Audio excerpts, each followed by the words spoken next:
Hey guys, today we're in chapter 36, the last chapter of the book of Numbers. Wow, we've made it.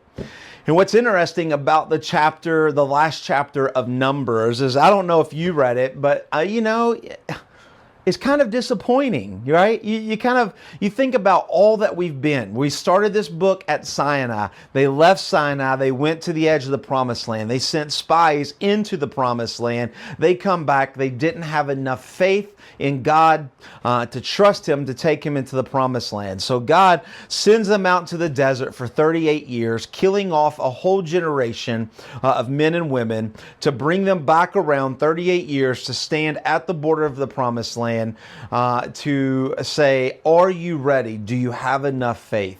And that's where we're back at. And as we end this chapter, as we end this book in chapter 36, we end with a little problem, but it's really not a problem. It's just a funny way to end the book. And it's chapters like this that I say, this is how we know Scripture is true. If somebody was writing and making up the first 5 books of the Bible, you would never, ever, ever would you put this chapter in you would not make up this chapter. You would not end the book in this way. You would not even put this into the Pentateuch. But here we see right before they cross over into the promised land, there comes a problem. And so they have to go back to God and figure out this problem. This problem has already been solved once, right?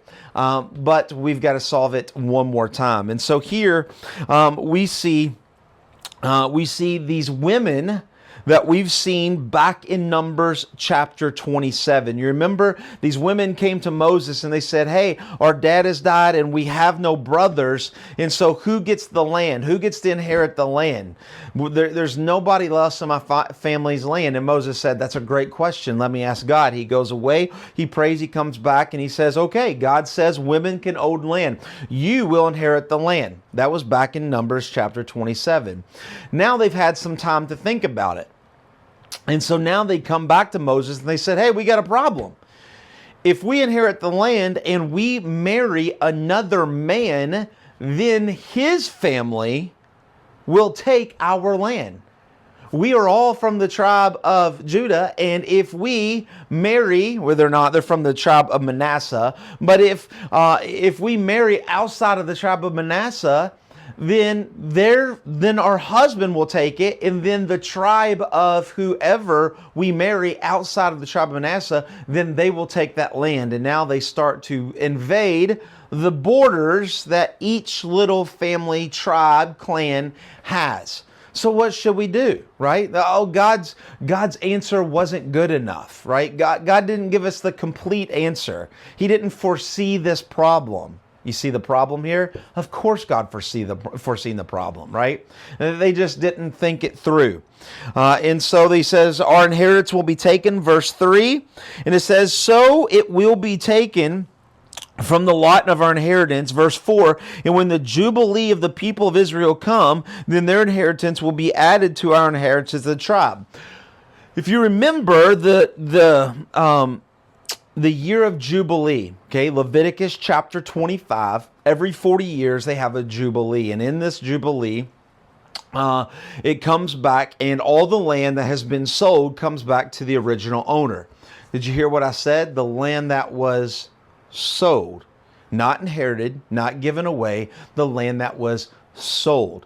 So here they're saying, well, when the year of Jubilee happens, then if we marry outside of our tribe, our husband's families will take it because of the year of Jubilee. For one, they're not reading their Bible. They're not remembering what God said, right? It's only for land that has been sold, not land that has been inherited.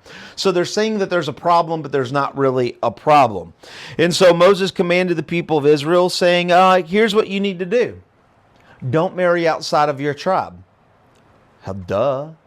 If you're a woman and you have inherited land because you have no brothers, you have no father, and you're a woman who owns land, then you cannot marry outside of your clan. You cannot marry outside of the tribe. You've got to marry somebody within the tribe so that the land stays with your family. That's common sense, right? We see that in the book of Ruth. We've seen that before already as we've kind of read some certain points, but this isn't rocket science, right? And so he says, here's what you do in verse 6, only they shall marry the clan of the tribe.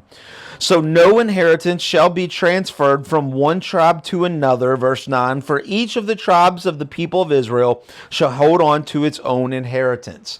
So it's simple enough, right? Tribe stays with the tribe. So you can't, if you intermarry, right, the land stays with the family, with the tribe. So when God says, okay, when God is sitting there with Joshua and the high priest Eleazar, and they're rolling the Urim and the Thummim, and they're settling out the boundaries, and God says, this is where I want Judah, and this is where I want Manasseh, and this is where I want this, and this is where I want that. Those are to stay. We're not going to trade back and forth so one country gets bigger than another, because what happens? Then there'll be wars and people will be arguing about boundaries, and God doesn't care about boundaries.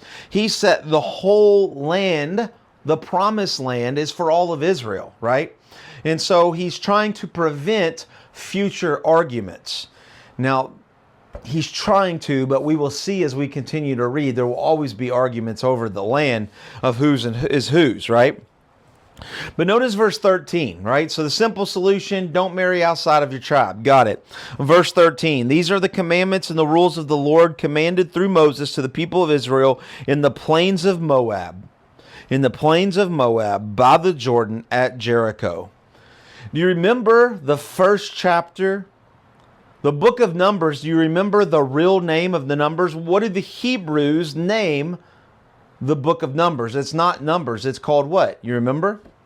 It's called In the Wilderness. The Hebrew Bible is named after the first words of the book, in the beginning. That's Genesis, right? And so here it started out in the wilderness. And now we are in the plains. We are at the threshold of the promised land.